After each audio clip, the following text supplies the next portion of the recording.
J'en ai souffert pendant des années où on comparait mes restaurants, surtout le gastro, à la maison rouennaise. Ce qui est complètement ridicule parce qu'on a une maison comme à Rouen, ça ne se recrée pas. J'ai jamais voulu répéter. Je m'appelle Claude Troisgros. J'ai été élevé dans ce milieu-là. Aujourd'hui, j'ai ma propre personnalité qui est une cuisine valorisant le produit brésilien. Mais je pense Brésil, je pense plus France du tout. Mais qu'il le veuille ou non, Claude perpétue la tradition familiale. Car ici, comme à Rouen, il travaille en famille. Son fils Thomas, 30 ans, est déjà prêt à prendre la relève. Il me traite comme si j'étais un autre chef, comme si je disais. Je suis son fils, oui, mais c'est un business ici. Il faut faire tourner la marque. Ça, c'est un des classiques de la Mélan, c'est un ravioli géant. Dans une famille où l'on est chef de génération en génération, Claude Troisgros a réussi à se faire un prénom. Bonsoir. Même si, au contraire de son frère Michel, la vie de Claude ne se résume pas à une course aux étoiles du Michelin.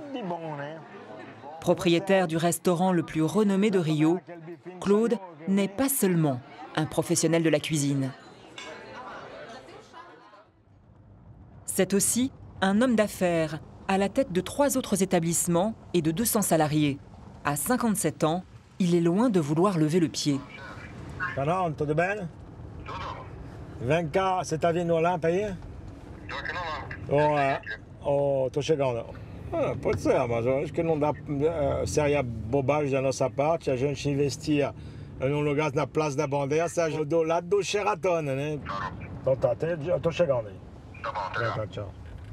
Dans la famille Troisgros, Claude, c'est l'iconoclaste, le touche-à-tout, le cousin américain, celui pour qui parler business n'est jamais un problème. La culture de notre métier en France est très liée au guide Michelin, est très liée à la perfection. C'est ce qui fait avancer, c'est pour ça que la cuisine française d'ailleurs est une des meilleures cuisines du monde.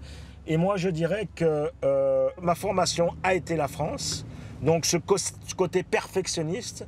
Mais j'ai eu la chance, premièrement, de venir au Brésil et deuxièmement, d'ouvrir un restaurant à New York où j'ai habité pendant 6 ans. Et New York a développé en moi ce côté commercial. Claude assume sans complexe son côté businessman. Il veut conquérir le marché brésilien de la restauration haut de gamme.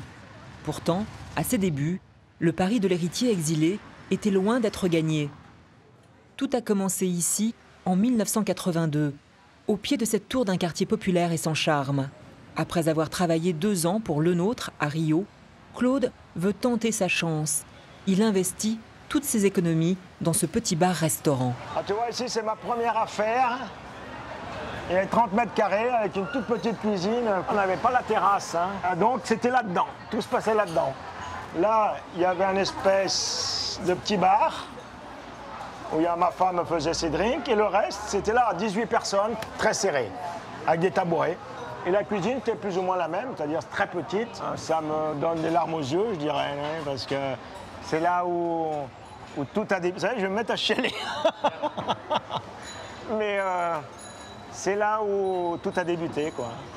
Donc, je dirais, ça a été dur, peu d'argent, pas de reconnaissance.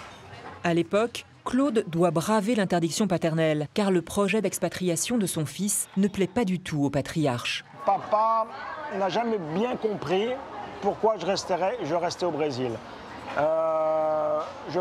Aujourd'hui, bien sûr, il a compris, après 30 ans, heureusement d'ailleurs, je dirais. Mais je pense qu'à l'époque, il y avait ce côté de la famille Troisgros très fort, des frères Jean et Pierre. Et je pense que le rêve à mon père a toujours voulu de recréer ce moment des 2 frères, de voir Claude et Michel ensemble reprendre la succession à Rouen. Donc pour lui, venir ici, voir ce petit bistrot, dans sa tête certainement, c'était Claude, il est aventurier, d'ici peu, rentre à Rouen. C'était plus ou moins ça.